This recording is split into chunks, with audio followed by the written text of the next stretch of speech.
네, 이제 국내 증시 투자 전략 같이 생각해 보겠습니다. 자, 벌써 4월의 마지막 주가 시작됐네요. 이번 달 초까지만 해도 관세 이슈로 2,300선이 무너졌었는데 회복세를 보이다가 어느덧 2,500선에 다시 안착했습니다. 자, 트럼프 대통령이 유화적인 스탠스를 취하자 최악의 국면은 지났다라는 심리가 작용된 걸로 보이는데요. 물론 안심하기는 또 이릅니다. 아직 중국과 협상도 구체적으로 나온 게 없기 때문이죠. 자, 다만 한 가지 좀 긍정적인 건 외국인의 스탠스라는 겁니다. 월별 기준으로 보면 순매도세를 보이고 있긴 하지만 그래도 지난 금요일에는 11거래일 만에 모처럼 양대 시장에서 모두 순매수가 들어왔다라는 거죠. 한미 간 협의가 성공적으로 진행됐다라는 미국 측의 평가에 투심이 좀 개선된 걸로 보이는데요. 결국 키는 외국인이 쥐고 있습니다. 자, 이로 인해서 최악의 국면은 지났다곤 하지만 전문가들 사이에선 최선의 영역이 아직 오진 않았다란 분석인데요. 관세와 관련된 합의들이 아직 도출되지 않은 상황이라서 한동안 매도세로 일관했던 조선 쪽을 다시 매수로 외국인들이 포지션을 잡고 있는 만큼 이제 이들도 실적에 대한 이익 가식성이 높은 수주 중심의 산업군에 베팅을 하고 있는 걸로 보입니다. 자, 이번 주도 결국에는 실적이 관건일까요? 자, 오늘 실적 발표를 앞두고 있는 한화오션. 벌써 지난 금요일장부터 강하게 힘이 들어왔죠. 이미 나온 HD 미포, 부담이 좀 된다면 하나오션을 보자라는 코멘트를 저희가 지난 대담 시간에 드렸었는데 현실이 됐고요. 원전은 체코 계약이 막바지에 다다랐다라는 소식에도 결국 음봉으로 전환되면서 조금은 아쉬운 흐름을 보였습니다. 이유는 뭘까요? 또 이번 주는 연휴를 앞두고 있어서 조금 짧긴 합니다만 그래도 실적은 계속되죠. 국내에서는 2차 전지의 주간이 될 것 같은데 LG 에너지 솔루션, SK온, 에코프로 그룹주까지 LNF까지도 실적을 발표합니다. 지난주에 삼성 SDI가 적자로 전환되면서 어닝 쇼크를 발표했는데 이들의 분위기가 좀 달라질까요? LG 에너지 솔루션은 앞서 잠정 실적을 발표할 당시에도 컨센서스를 상회한 바 있고 SK온도 선방을 했을 걸로 추정은 되는데 분위기 반전을 꾀할 수 있을지는 지켜봐야겠습니다. 자, 그 밖에 우리 쉬는 동안 발표되는 빅테크 실적들도 주시를 해봐야겠죠. 언제 어떤 기업이 발표하는지 다음 장 일정 통해서 만나보겠습니다. 자, 이번 주는 실적. 주 후반까지도 실적이 메인 포인트입니다. 자, 일단 오늘은 조선주 안에 하이라이트죠. 하나오션이 실적을 발표하고요. JB금융지주와 BNK 금융지주, 금융주 안에서도 성적표가 공개되는 기업이 있습니다. 그리고 내일부터는 본격적으로 에코프로 BM을 시작으로 LNF 또 30일자의 LG 에너지 솔루션, SK온까지 2차 전지주들 대거 흐름을 파악할 수 있을 걸로 보이고요. 수요일에는 또 잊지 말아야 할 것들이 있죠. 빅테크 기업 가운데 MS, 메타, 퀄컴, 그리고 목요일에는 애플과 아마존까지 대거 성적표를 공개하게 됩니다. 그리고 우리 시간으로 30일 날은 또 트럼프 주니어가 방한을 하기 때문에 이 부분도 잊으면 안 되겠죠. 또 4월 우리 쉬는 날에는 5월 1일을 맞이하는 첫날에 4월 한 달간의 수출 데이터가 나오게 되고요. 마지막에는 미국의 고용 보고서까지. 고용 보고서가 참 보면 항상 월 초반에 공개되는데 정말 시간이 빠르다라는 생각이 듭니다. 자, 이번 한 주도 역시나 주 후반까지도 좀 긴장을 늦출 수 없을 것 같은데요. 어떤 이벤트들을 주시해봐야 되는지 잠시 뒤에 대담 시간에 같이 연결 지어 보도록 하겠습니다. 자, 그럼 이제 오늘 새벽에 주목해볼 만한 이슈는 뭐가 있는지 뉴스로 만나보겠습니다. 자, SK텔레콤이 연일 시끌시끌합니다. 27일 해킹으로 가입자 유심 정보가 탈취된 사건과 관련해서 유심 보호 서비스로 해킹 피해를 막을 수 있으니 믿고 가입을 해달라라고 밝힌 건데요. 자, 피해가 발생하면 100% 책임을 지겠다라고도 밝혔습니다. SK텔레콤 측은 오늘 오전 10시부터 전국 2,600여 곳에 티월드 매장에서 희망 고객을 대상으로 유심 교체를 무료로 진행하는데요. 이 SK텔레콤은 현재 약 100만 개 정도 유심을 보유하고 있고 다음 달까지 한 500만 개 유심을 추가로 확보할 예정이다라고 밝혔습니다. 이후 고객 수요에 따라서 유심을 계속 마련할 방침으로 전해지긴 했습니다만 이 고객 수를 보면 이 교체 대상자가 모두 한 2,500명에 달한다라는 점에서 재고 부족에 따른 혼란이 또 예상되고 있습니다. 자, 이와 관련해서 또 시장에서 어떤 모멘텀을 찾을 수 있는지 같이 파악해 보고요. 두 번째 기사도 넘어가 보겠습니다. 자, 트럼프 대통령의 집권 2기 취임 100일을 앞두고 지지율이 하락세를 보이고 있습니다. 워싱턴 포스트와 입소스가 현지 시간 18일부터 22일까지 실시한 여론조사 결과에 따르면 트럼프 대통령의 직무 수행에 대해서 긍정적으로 평가한 응답자는 39%에 그쳤습니다. 과거 어느 대통령보다도 낮은 수치인데요. 더불어서 정책 지지율도 좀 떨어졌는데 특히 관세 정책에 대한 지지율이 4%포인트 떨어지면서 35%로 나타났습니다. 자, 그럼에도 불구하고 트럼프 대통령 현지 시간 27일 자신의 SNS에 관세가 부과되면 소득세나 크게 줄거나 심지어 완전히 면제될 수 있다라면서 자신의 관세 정책을 옹호하는 발언들을 내놨는데요. 자, 관세에 대한 부정적인 내러티브가 조금씩 가라앉고 또 협상에 대한 기대감이 커지고 있는 만큼 이번 주 또 실적 발표가 그동안의 분위기를 판가름한 이런 분수령이 될 것이라는 전망이 나오고 있습니다. 자, 주간 전략과 함께 오늘 시장 투자 전략 같이 세워보겠습니다.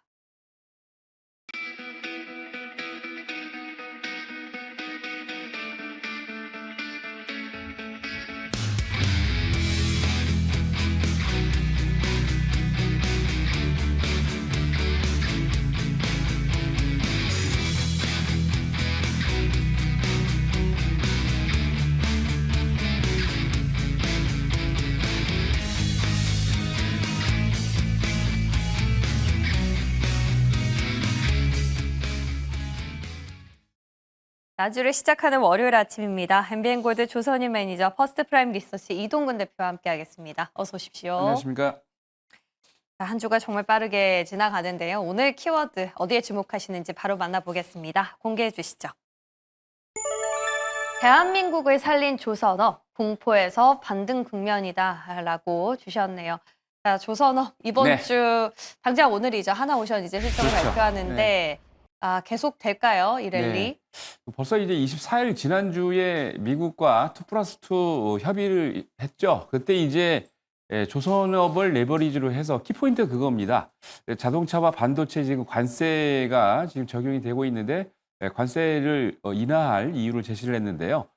미국의 관세 리스크를 조선업 협력 패키지로 차단하겠다는 우리나라의 입장을 밝혔는데 가장 중요한 것은 스코페센트 재무장관이 A게임이라고 그랬어요. 그래서 야 이게 우리보다 먼저 일본이 진행을 했습니다만 일본하고는 상당히 제가 보니까 이제 미국 측에 끌려간 느낌이 없잖아 있는데 미국 측에서 재무장관이 정말 준비를 잘했다 할 정도로 극찬을 했고 이 전체적인 내용은 아직 발표되지 않았습니다만 대선 이후인 7월 달에 중요한 내용들이 패키지가 나올 예정인데 제가 봤을 때는 우리나라에서 준비했던 바로 조선업을 가지고 미국에 도움을 주면서 그동안 위협이 됐던 자동차와 반도체가 좀 반사이익을 받을 수 있는 그런 기회가 된 것 같습니다. 그래서 조선업을 여러분들 지금도 그렇지만 앞으로도 관심 있게 좀 많이 보셔야 될 것 같습니다. 네, 조선주에 대한 투자 전략은 잠시 뒤에 조금 더 꼼꼼하게 챙겨볼 거고요.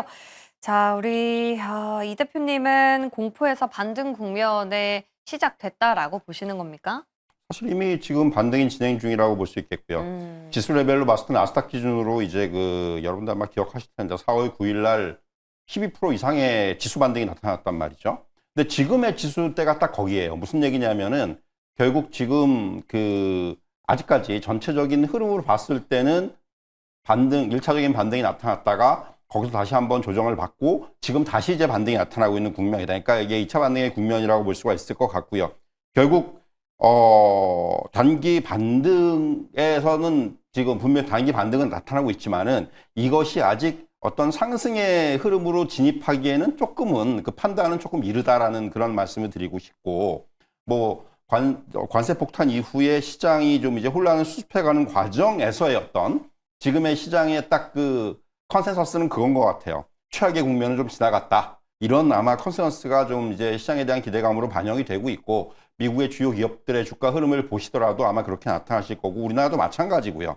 다만 이제부터 중요한 협상의 국면으로 접어들었기 때문에 여기서 이제 어떤 결과물을 나타내느냐. 저는 뭐 우리나라와 미국과의 어떤 관세 협상도 중요하지만은 제일 중요한 건 미중 간의 관세 협상이라고 생각을 합니다. 뭐 우리 이제 한은 총재도 그런 말씀을 하셨는데, 사실 이제 미국하고 중국이 어떻게 이제 그 결론을 짓느냐에 따라서 이거는 글로벌 시장이 이에 따라서 움직일 수가 있기 때문에 이 부분이 가장 중요하다고 말씀드릴 수가 있을 것 같고요. 또 하나 빼놓을 수 없는 부분은 역시 기업 실적 발표입니다. 이번 주에도 이제 앞서도 잠깐 언급이 됐지만은 주요한 어떤 그 빅테크들을 비롯해서 우리나라에서도 중요한 기업들의 실적이 발표가 되는데 1분기 실적은 나쁘지 않을 거예요. 다만 2분기의 실적이 이제 관세 영향을 본격적으로 받기 때문에 이에 대한 어떤 가이던스라든가 또 이제 그 기업들의 어떤 이에 대한 대응책 이런 것들이 굉장히 중요하지 않겠는가 이렇게 좀 정리해 드릴 수가 있겠습니다. 네.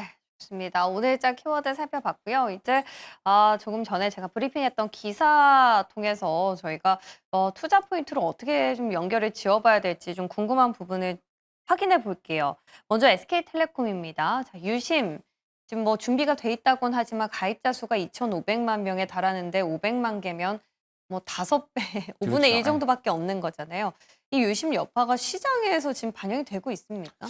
신학에서 아마 오늘부터 반영이 될 것 같은데요. 중요한 거는 지금 그 좀 대응이 좀 늦지 않았나. 왜냐하면 서버에 이상이 있다는 것을 벌써 SK텔레콤이 4월 19일부터 알고 있었는데 이제 18일부터 알고 인지를 했죠. 근데 22일 날 발표했기 때문에 무려 한 4일 정도 지난 늦장 대응이다라는 이슈가 되고 있고, 특히 통신 업체들 같은 경우에 이런 이슈가 있으면 원래 하루 안에 24시간 안에 발표를 해야 되는데 좀 너무 늦지 않았나라고 생각이 듭니다. 특히 이제 이 이슈는 원래 2021년도부터 유명했던 이슈인데요. 굉장히 유명한 뭡니까 애널리스트 기관인 프라이스 워터하우스가 이미 2021년도에 기업 보고서를 내면서 유명해졌습니다. 위협 보고서를 내면서요. 어떤 내용이냐면 중국 기반의 APT 해커들이 이미 레드멘션이라는 그런 그룹이 있다고 합니다. 이제 이 그룹이 중동의 부호 국가와 그리고 아시아 지역의 금융과 그리고 금융 서비스와 통신 업체들을 이미 공격했다라는 보고서를 냈는데요.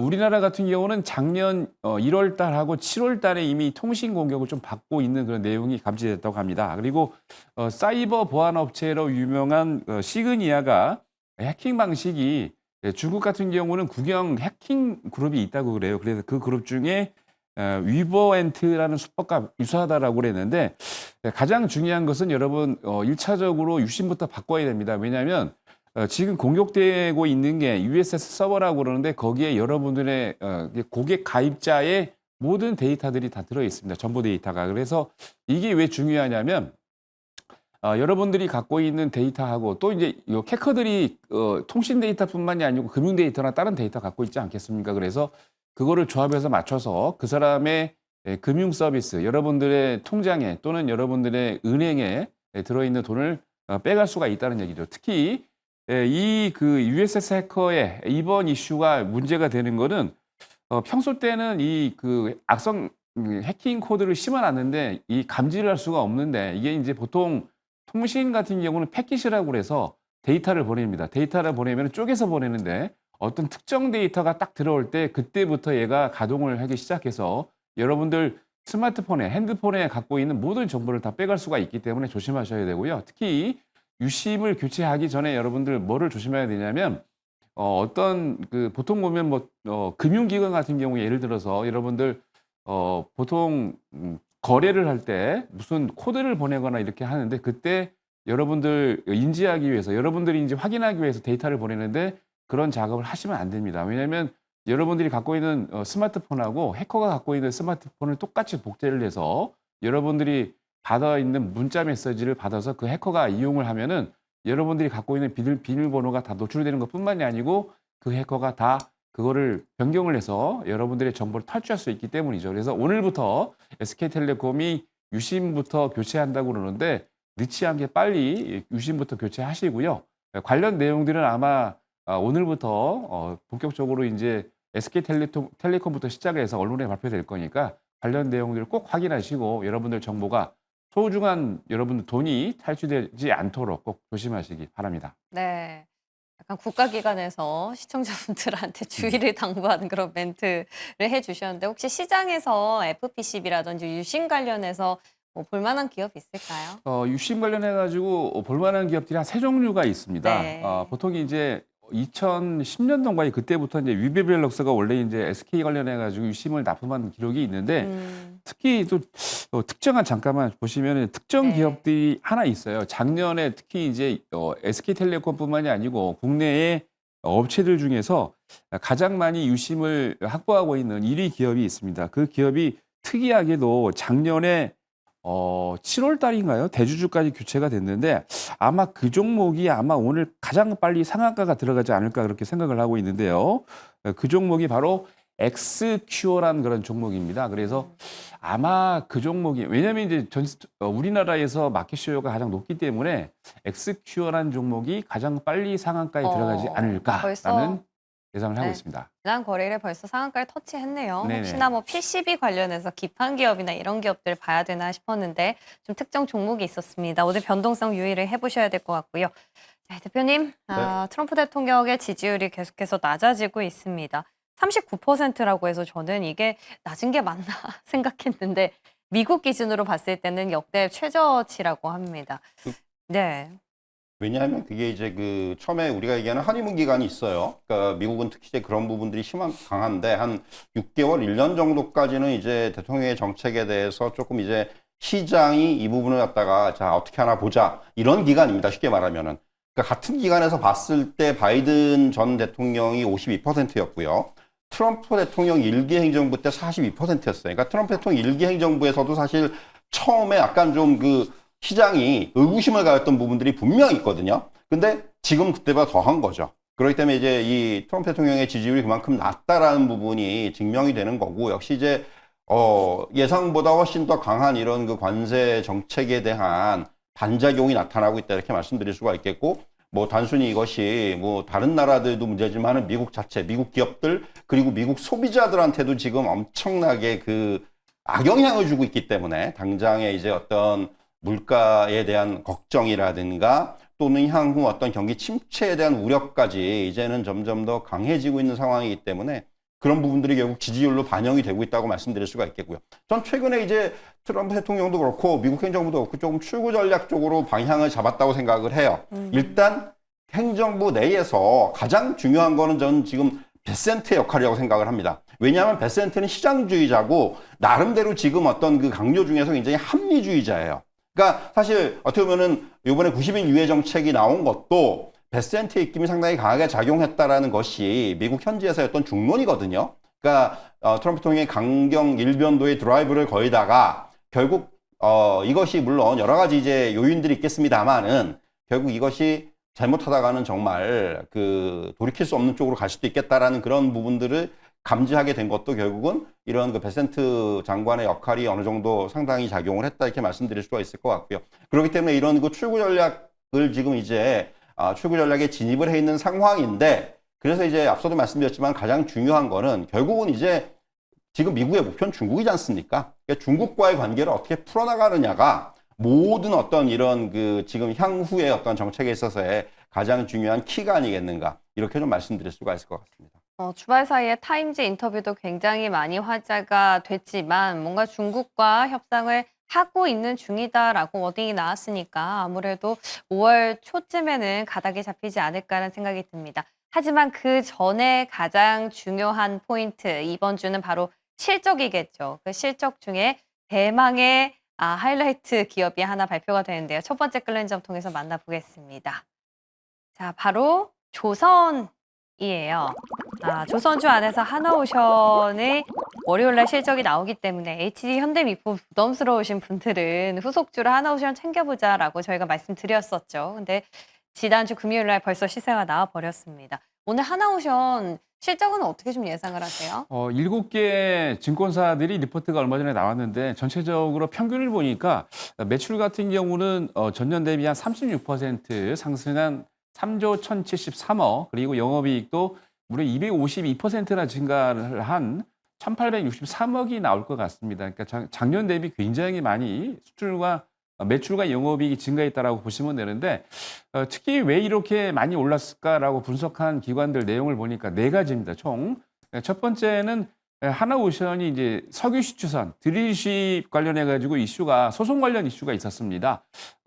이 회사는 이제 노르웨이 해양 시추 기관인 노던 드릴링의 자회사인데요. 이 회사하고 원래 이 회사로부터 이제 그 선수금을 받았습니다. 693억을. 근데 이거를 드릴십을 아직 진행하지 않겠다라고 했는데, 보통 보면 그러면은 이제 반환해줘야 하는 이슈가 있는데, 선수금을 지급을 하고 난 다음에 계약 체결을 위반했던 게 이제 노르웨이 그런 그 회사이기 때문에 수를 통해 가지고 진행을 했었는데, 이게 얼마 전에 693억인 선수금을 반환하지 않아도 된다라는 입장입니다. 근데 선수금이 맨날 들어오는 게 아니기 때문에 한 번 관련된 이슈이기 때문에 일회성 이슈이지만 그래도 693억이 보존됐다는 거. 그리고 두 번째는 환율이 많이 작용을 했죠. 기본적으로 한 1,400원 넘고 1,500원 육박했던 환율 때문에 한 1, 4분기 동안에 많은 매출을 올리면서 여기에 대한 반사이익을 봤던 거고요. 특히 작년과 비교를 하면 작년 같은 경우에 환율이 1,340원에서 1,340원이었기 때문에 한 100원 정도 작년 대비 더 높은 그런 수치를 보였고 있기 때문에 여기에는 반사이익을 받고 있었습니다. 거기다가 세 번째는 신고가, 그러니까 선박들이 수주를 받으면서 배 가격이 계속 올라가기 때문에 여기에는 반사이익을 받았고요. 거기다가 강제 가격, 철판이 많이 들어가는데 철판 가격도 굉장히 많이 다운됐기 때문에 여기에는 반사이익을 총 4가지를 받았습니다. 이로 인해서 오늘 실적이 굉장히 좋을 것으로 이렇게 보여지고요. 실적 발표 이후에 지난주 금요일 날 이미 먼저 주가를 알고 있었습니다. 급등하면서 10% 이상, 15% 가까이 급등을 했는데, 그럼에도 불구하고 저는 더 갈 수 있는 룸이 많이 남아 있다라고 보여지고요. 벌써 4월 초부터 이제 조선업에 대해서 제가 강조해 드렸는데, 조선업종군은 금년에 여러분들이 꼭 보셔야 될 업종군들의 하나입니다. 그리고 작년 하나오션 같은 경우는 5월 달에 하나오션과 같이 필라델피아에 있는 필리즈 선수를 인수를 했기 때문에 MRO 관련 이슈가 있고, 그리고 이번 달 말에 또 아시겠지만은 이슈가 또 있기 때문에, 그렇게 된다면 MRO뿐만이 아니고 앞으로 2분기 넘어가면서 계약권이 많이 증가하기 때문에 그러면은 매출과 영업이익이 더 늘어날 수 있죠. 그리고 특히 이제 가장 중요한 건 MRO하고 건조 관련 이슈들인데, 아마 4월 말부터 여기에 대한 내용이 본격화되기 시작을 하면서 주가가 더 탄력적으로 보일 것 같습니다. 그렇게 된다면 지난주 금요일 날 급등했던 가격에서 끝나는 게 아니고 더 충분히 올라갈 수 있는 룸이 있다라고 보여지고요. 조선 관련주들 여러분 관심 있게 지켜보셔야 될 때인 것 같습니다. 네, 오늘 하나오션도 마찬가지로 실적 서프라이즈를 예상하고 있는데요. 대표님, 네. 문제는 지난주에 이미 주가가 많이 급등을 했다는 거지 않습니까? 웬만큼 잘 나오지 않는 이상은 조금 쉬어가는 분위기로 되지 않을까라는 생각이 드는데, 오늘 조선주 전체적인 주가 흐름 어떻게 보세요? 사실 이제 금요일 날 조선업종의 강세는 사실 하나오션의 이슈보다는, 그러니까 외국계 증권사들이 다시 조금 이제 매수를. 뒷북을 쳤어요. 쉽게 말하면은 이게 네. 무슨 얘기냐면은, 사실은 그런 얘기를 하려면 좀 진지하게 해야 되는데, 사실 주가가 오른 다음에 이제 와가지고 좀 그 굉장히 HD 현대그룹주 같은 경우도 목표가를 확 올렸죠. 올려버렸고, 네. 일단 이게 왜냐하면 외국계 증권사들이 왜 그럴 수밖에 없었냐 하면은, 그동안은 사실 밸류에이션에 대한 부분들을 굉장히 좀 걱정들을 많이 했었고, 그건 우리나라 증권사들도 좀 마찬가지였고요. 근데 제가 이제 이전에 그런 말씀 드린 적이 있어요. 결국 조선업종은 밸류에이션을 정당화하는 과정이다라는 말씀 네. 드린 적이 있는데, 지금 그런 정당화 과정이 생각보다 빠르게 나타나고 있다는 거죠. 무슨 얘기냐면 실적의 증가 속도가 예상보다 빨라요. 그렇기 때문에 이제 이렇게 되면은 멀티플을 좀 확장해서 적용이 가능하겠는데라는 정도의 지금 수준까지 온 거죠. 앞에서 이제 매니저 말씀하셨지만 하나오션도 그렇고 HD현대그룹도 그렇고 1분기 실적이 너무 좋아요. 그리고 올해 예상 실적을 보더라도 올해 이제 그 빅3라고 그러죠. 빅3의 그 올해 연간 합산 매출은 51조가 좀 넘을 걸로 예상이 되고 있고, 영업이익이 한 3조 8,500억 이 정도가 나올 걸로 예상이 되고 있는데, 작년에 이게 이제 합산 영업 합산 매출이 한 46조 정도 나왔었고 영업이익이 2조 1,700억이었단 말이에요. 그러니까 작년 대비해서도 올해 거의 50% 이상의 네. 실적 증가를 지금 전망을 하고 있다라는 거예요. 근데 이건 전망치가 더 올라갈 수도 있어요. 왜냐하면은 수주가 이제부터 지금 올해 가장 지금 조선업종에 있어서 고무적인 부분은 뭐냐 하면은 이제 수주를 가져서 받는다는 얘기죠. 돈이 많이 되는 거. LNG 운반선이라든가 또는 이제 뭐 군용 함정이라든가 굉장히 고부가 가치 선종에 대해서 골라 수주하고 있기 때문에 영업이익의 성장 속도가 빠르게 나타날 수 있다라는 거죠. 그래서 사실은 이런 부분들, 그러니까 앞에서 말씀드린 대로 이렇게 되면은 밸류에이션이 그렇게 비싸지 않을 수 있다라는, 결국 이제 외국사들의 지금 목표가 상향은 그런 쪽에서 이제 비롯됐다고 말씀드릴 수가 있겠고요. 결국 이번에 이제 그 한미 관세 협상 가운데서도 결국 조선업종이 키가 될 수밖에 없는 거지 않습니까? 그러니까 미국과의 협업이 본격화되고 또 최근에 이제 뭐 아예 뭐 탄소세 부과라든가 이런 부분은 또 우리나라한테는 또 신규 수주의 기회가 될 수가 있기 때문에 이런 호재들이 지금 반영되는 이제부터 국면이기 때문에 사실 조선업종의 어떤 빅사이클, 그러니까 제가 사실 지난주에 계속해서 그런 얘기들을 좀 많이 드린 바가 있는데, 그러니까 그런 거예요. 그러니까 과거 우리가 조선업종 2007년, 2008년도에 어떤 그 정말 빅사이클이 한번 나타났었거든요. 지금 잘하면은 그 정도까지도 가능하겠다라는 생각을 좀 지난주에 많이 해봤었는데, 그렇기 때문에, 네. 그러니까 어떻게 보면 상승세는 향후에 계속해서 나타날 수가 있습니다. 다만, 한 가지 걱정이 되는 부분, 걱정이라기보다도 한 가지 단기적으로 나타날 수 있는 부분들은 일단은 하나오션 같은 경우도 지난주 금요일 너무 많이 올랐어요. 그러니까 오늘 실적이 발표될 거를 미리 다 반영이 된 것이 아닌가 하는 생각이 들어요. 그러니까. 그래서 이런 오늘 단기적으로 뭐 하루 이틀 정도는 또 세론이 나타날 수가 있는 국면이라는 건 여러분들이 염두에 두셔야 돼요. 근데 이제 그 세론이 나타난다는 게 나빠서 세론이 나오는 게 아니고 일단 많이 올랐으니까 좀 일단 수익 좀 챙기자 뭐 이런 식의 세론이 나타날 수가 있거든요. 그러니까 그런 부분들은 항상 상승 과정에서 나타날 수가 있는 거니까 네. 그런 부분들까지도 저는 좀 염두에 둘 필요가 있다. 그래서 만약에 세론이 나타난다면 또 매수의 기회가 될 수도 있는 거고요. 네. 예, 그렇게 좀 저는 대응하는 것이 맞지 않나 이런 말씀을 좀 드릴 수가 있겠습니다. 오히려 조금 눌러주고 가면 살 수 있는 기회도 되고 더 튼튼하게 올라갈 수 있는 어떤 건전한 하락일 수 있다라는 의견이신 것 같아요. 좋습니다. 그럼 어떤 종목을 사볼까요? 오늘도 종목에 대한 힌트 얻어볼게요. 하나오션, 하나엔진 두 분 다 하나그룹주를 들고 오셨네요.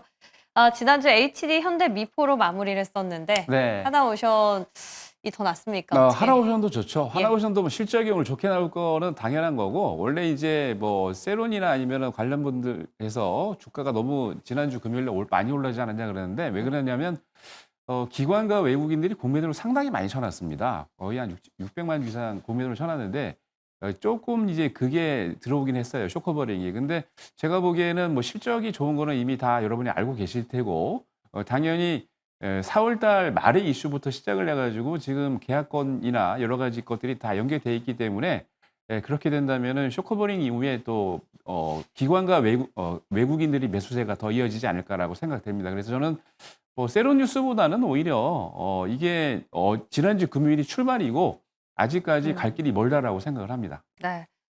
네, 대표님은 엔진을 주신 이유는요? 사실 이제 최근에 물론 조선주들의 강세도 나타나고 있지만 조선 기자재들의 강세도 역시 만만치가 않거든요. 네. 뭐 예를 들면 보냉제 관련주라든가 또는 이제 이런 엔진 관련주들, 특히 이제 뭐 하나엔진 같은 경우는 저는 뭐 올해 수주가 일단 역대 최고라는 부분들, 그리고 1분기 실적도 기대치를 상회하는 실적이 나올 것으로 예상이 되고 있고, 그러니까 지금 1월부터 3월까지의 수주를 봤을 때 작년 연간 수지 64%를 벌써 했어요. 그러니까 그만큼 이제 수주가 나타나고 있는데 이제 하반기에는 뭐 북미 LNG 물량이라든가 또 신규 수주들이 더 예정이 돼 있기 때문에 이런 부분들까지 감안한다면 올해 수주는 작년보다 훨씬 더 크게 나타날 가능성이 크다고 말씀드릴 수가 있겠고요.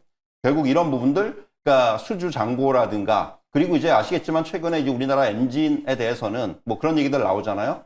배는 중국에다가 발주를 하더라도 엔진은 한국 걸 써야 된다. 이런 식의 옵션들이 붙는단 말이에요. 이거 굉장히 중요한 얘기입니다, 사실은. 그렇기 때문에 그런 부분들을 감안한다면은 역시 이제 우리가 조선 기자재 쪽을 볼 때는 엔진 관련주들, 특히 하나 엔진이 상대적으로 조금 뭔가 시장에서 덜 오른 측면이 있어요. 네. 그래서 저는 한번 오늘은 한화 엔진을 말씀드리도록 하겠습니다. 좋습니다. 또 하나오션의 실적이 잘 나온다는 건 한화엔진의 실적까지도 이어볼 수 있기 때문에 이 부분 같이 파생된 기업으로 한번 참고해 보시면 좋을 것 같습니다. 네, 이제 두 번째 끓는 점으로 넘어가 볼게요.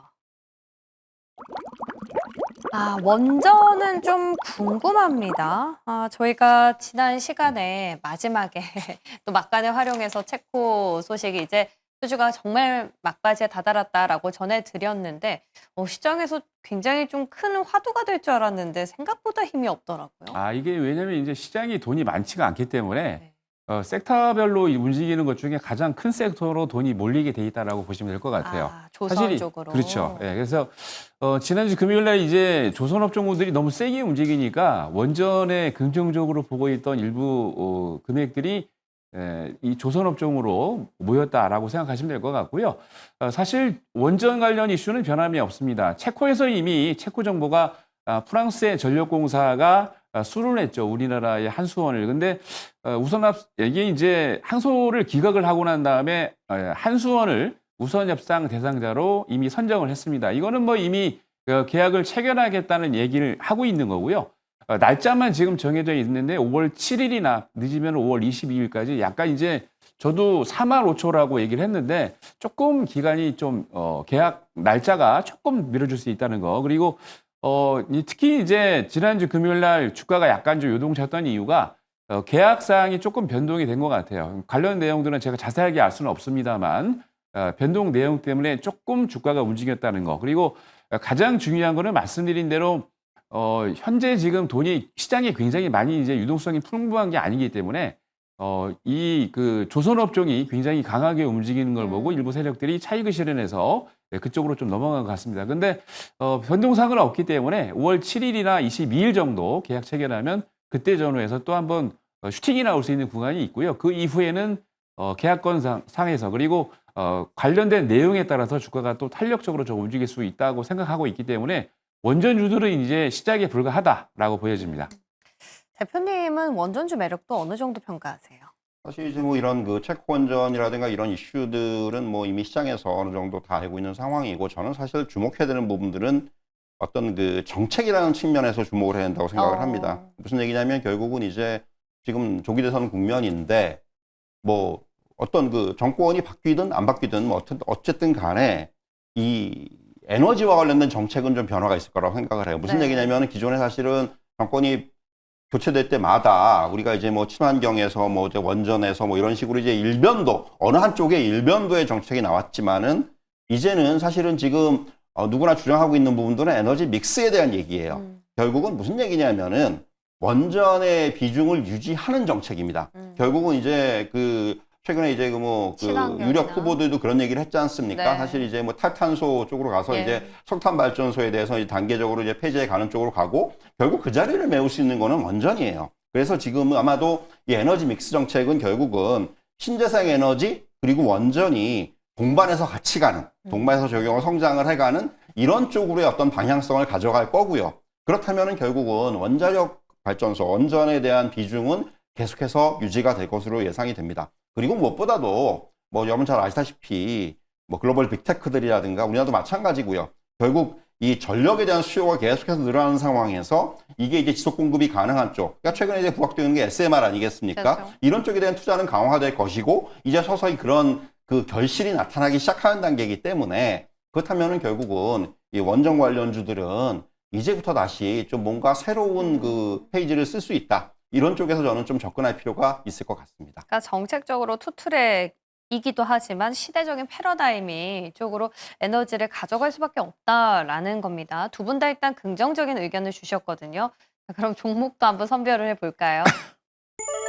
두산 에너빌리티, BHI 번갈아 가면서 주시는 우리 조선희 매니저님. 한전기술 이야기부터 좀 들어보고 싶어요. 사실 이제 뭐 이제 어떤 컨소시엄이 되든 간에 네. 그 한수원의 컨소시엄에는 한전기술이 들어갈 수밖에 없는 거죠. 이제 예. 어떤 뭐 해외 특히나 또 해외 프로젝트 같은 경우 지금 이제 당면에 있는 거는 이제 아랍에미레이트의 그 한전 컨소시엄 신규 아마 원전 5호기, 6호기가 올해 수주가 되는데 이 부분이 아마 지금 상당히 가능성이 높다고 지금 그렇게 지금 알려져 있는 상황이고요. 무엇보다 한전기술 같은 경우는 혁신형 SMR 기술 개발을 하고 있다는 부분이에요. 그리고 이제 이런 부분들이 올해부터는 일정 부분 매출로 이제 가시화가 됩니다. 네. 그렇기 때문에 이런 부분들이 향후에 한전기술 같은 경우는 특히 이제 이런 원전 관련 중에서는 가장 좀 우리가 주목할 만한 그런 종목이 아닌가 이렇게 말씀드릴 수가 있을 것 같습니다. SMR 기술하면 항상 두산에너빌리티가 대장이라고 생각했는데 뭔가 빠르게 치고 올라오는 것 같아요. 이 두 개 기업의 매력들 좀 비교하자면 네, 어떻게 첫째적으로 보세요? 봤을 때는 뭐 이 원전 쪽의 대장은 두산 에너빌리티죠. 아직은. 예, 아직은 슈퍼을이라고 이미 인정을 또 받고 있기 때문에 기술력은 이미 전 세계가 인정을 했고요. 특히 이제 대표님께서도 말씀을 하셨지만 민주당 대선 후보들도 전략적으로 정책이 선회됐죠. 원전 관련해서 이제 이슈를 긍정적으로 보고 있기 때문에 그렇게 된다면은 가장 탄력도 있게 움직일 수 있는 거는 대장이다. 그래서 두산 에너빌리티가 저는 원픽으로 보고 있습니다. 네, 좋습니다. 자, 그래서 원전까지 저희 마무리 지어봤고요. 이제 마지막 관련점 확인해 보겠습니다. 열어주시죠. 자, 이번 주에는 또 어떤 재료를 살펴봐야 할지가 좀 궁금해집니다. 원체 볼 게 많기 때문인데요. 앞서 브리핑에도 잠시 언급을 드렸었지만 오늘 하나오션 실적부터 2차 전지주들도 셀 소재 기업들 대거 발표를 하고요. 또 빅테크, 미국에서는 또 반도체가 핫할 걸로 전해졌습니다. 트럼프 주니어의 방한 일정까지 있는 상황에서 이 중에 우리 매니저님은 어디에 가장 중심을 두고 저는 이제 계세요? 국내 증시에서 가장 중요한 거는 이제 트럼프 주니어 방안을 보고 방안. 있어요. 그래서 뭐 길게는 한 28일부터 2박 3일, 짧게는 30일 하루만 그냥 당일치기 할 수도 있다라고 그러는데 30일 예정돼 있는 거는 이제 트럼프 주니어하고 미국 해군성 장관, 우리나라로 따지면은 이제 뭐 해수부 장관이나 그쪽 관련된 일인데 전체적으로 봤을 때 이 두 분이 와서 할 수 있는 일은 사실은 이미 그 작년부터 또는 트럼프 일기 때부터 준비했던 내용들이 서서히 떠오르고 있다라고 보시면 되고요. 사실 트럼프 주니어 같은 경우는 뭐 신세계 정용진 회장 초대라고 그러는데 그 이슈로 인해서 지난주에 신세계 또 IH가 급등을 했죠. 근데 가장 큰 거는 그겁니다. 그림을 보시면은 트럼프 이기 때 이제 출범 이후에 가장 빨리 장관급으로 또 우리나라를 방한하는 게 미 해군성 장관인데 울산하고 거제의 조선소를 방문을 하면서 실질적으로 미국의 MRO 추가 관련 이슈와 함께 그리고 책임자 자격으로 현장을 점검하는 거기 때문에 그렇게 된다면 두 분이 방문하면서 할 수 있는 일은 바로 조선 관련된 이슈가 가장 크게 부각될 수 있다라고 보고 있기 때문에 제가 보기에는 오히려 아까도 이제 강조드렸는데 지난주 금요일 날 하나오션부터 조선 관련주들이 급등을 했습니다만 제가 보기에 오히려 4월 말 이슈부터 시작해가지고 나올 수 있는 이슈들이 굉장히 많기 때문에 호재가 끝나면서 세로 뉴스가 아니고 시작되는 뉴스다라고 보시면 될 것 같고 그렇기 때문에 조선 관련된 종목들, 업종군들 잘 보시면 좋을 것 같습니다. 여전히 이번 주도 주선이다. 정말 일관되게 말씀해 주시네요. 자, 우리 이동근 대표님은 어떤 재료 보고 계세요? 뭐 앞서도 이제 언급이 됐지만은 사실 이번 주에 중요한 기업들의 실적 발표가 굉장히 중요할 거고요. 특히 이제 미국들의 실적 발표에서 뭐 이제 이제 뭐 현재 업황이라든가 그리고 가이던스라든가 이런 부분들을 어떻게 이제 발표를 할 것인지 그리고 관세와의 영향이라든가 이런 것들을 어떻게 얘기할 것인지가 굉장히 중요할 것으로 보여지고요. 우리나라 시장에서 저는 중요한 부분들은 이제 그 앞에서 말씀하셨지만 조기 대선 국면에서 이제 그 강한 내수 부양책이 저는 부각될 것으로 예상이 돼요. 지금 이제 추경 얘기들이 나오고 있습니다만 추경 규모가 예상보다 훨씬 더 커질 수 있다라는 부분. 그것 때문에 사실은 저는 그래서 이제 뭐 시장에서 그런 얘기들 많이 하고 있습니다만은 내수 관련 업종이라든가 이런 쪽도 우리가 좀 이제 볼 필요가 있다. 이런 말씀을 드릴 수가 있을 것 같아요. 지금 우리나라도 사실은 굉장히 지금 뭐 성장률이라든가 이런 부분에서 이제 좀 걱정이 되고 있는 상황인데 결국 그런 부분들을 좀 돌리기 위해서는 뭐 말씀드린 대로 이제 강력한 재정 정책을 좀 써야 되는 시기가 아닌가라는 생각이 들고요. 그런 부분들과 연관이 된다면은 결국은 이제 좀 내수 관련주들을 우리가 좀 볼 필요가 있지 않나 이런 말씀을 좀 드릴 수가 있겠습니다. 조금 안정적이게 보자라는 의미로 들리거든요. 그럼 어떤 종목을 보면 될지도 한번 만나볼게요. 자, 조선 안에서는 아까랑 똑같은 기업이 안 나왔네요. LG 현대중공업 갖고 오셨고 저희가 추경 얘기할 때마다 현대백화점 계속해서 언급을 해주고 계신 우리 대표님입니다. 먼저 LGD 현대중공업 앞서서 하나오션을 주셨는데 이건 계속 종목이 달라지니까 네네. 조금 혼란스러우신 분들 네. 있을 것 같아요. 왜냐면 이제 한 종목만 얘기하면 제가 이제 재미가 미는 것 없으니까. 같아서, 예. 그래서 이제 사실 HD 현대중공업도 뭐 원픽 그러니까 하나오션하고 이제 HD 현대중공업이 두 개가 1등이냐 2등이냐 서로 그래요? 이제 네. 용호상박인데 사실 HD 현대중공업 같은 경우에도 MRO 관련 이슈 있고 그러니까 미국과 함께 계약 체결 이슈가 있는데 왜냐하면 미국이 최대 방산이면서 조선사인 헌팅턴 인게이스하고 이미 MOU를 체결했습니다. 그래서 방산 관련 이슈하고 조선 관련 이슈가 엮여져 있기 때문에 그렇게 된다면 하나오션과 함께 HD 현대중공업이 가장 강하게 올라갈 수 있다라고 보여지고요. 특히나 4월 30일 방문을 하시면은 MRO 관련 사업이 또 진행이 됩니다. 그러면은 하나오션은 이미 작년에 2개를 벌써 계약을 했는데 금년에도 계속 이어질 거고요. HD 현대중공업도 새로운 MRO를 계약 체결하게 되면은 이 종목도 관심 있게 이게 충분히 우상향할 수 있는 그런 여유가 있기 때문에 관심 있게 지켜보시기 바랍니다. 조선 안에서는 우열을 가리기 어렵다면서 양대장 둘 다 나왔습니다. 우리 현대백화점은 곧 또 실적이 나올 거죠? 뭐 1분기 실적은 지금 뭐 예상치를 좀 상회하지 않겠는가라는 지금 전망들이 나오고 있고요. 네. 무엇보다도 이제 그 면세점의 턴어라운드가 가장 좀 눈에 띄는 부분이에요. 이제 그 각 구강도의 구조조정을 거쳤고 그리고 이제 어떤 상황적으로 봤을 때도 이제 바닥을 좀 찍은 그런 모습이 나타나고 있기 때문에 그리고 지금 무엇보다도 현대백화점 같은 경우는 자회사인 지누스 같은 경우도 지금 실적이 좀 턴어라운드 되는 모습이 나오고 있고요. 무엇보다도 이제 그 다른 그 경쟁사들과 대비해 봤을 때 입지 조건의 어떤 유리함이라든가 이런 부분들 그리고 대부분이 좀 이제 지금 개점한 지가 오래되지 않은 그 점포들이 많다 보니까 좀 뭔가 이제 그 어떤 추가적인 그 수리라든가 이런 부담이 좀 덜해요. 그래서 사실은 이익에 대한 방어력이 뒤에 굉장히 뛰어나다라는 거죠. 그래서 사실은 이제 좀 뭔가 이런 그 내수의 어떤 활성화라든가 이런 것들이 나타난다면 상대적으로 그 이익 레버리지가 좀 크게 나타날 수 있는 그런 측면까지 감안했을 때 저는 이번에도 좀 현대백화점을 말씀드리도록 하겠습니다. 실적을 베이스로 갖고 가면서 추경에 대한 모멘텀까지 얹어볼 수 있는 현대백화점이 오늘 또 이번 주 주목해야 할 재료로 나왔습니다. 자, 두 겸 모두 저희 잘 챙겨보도록 할게요. 도움 말씀 주신 두 분 여기서 인사드립니다. 고맙습니다.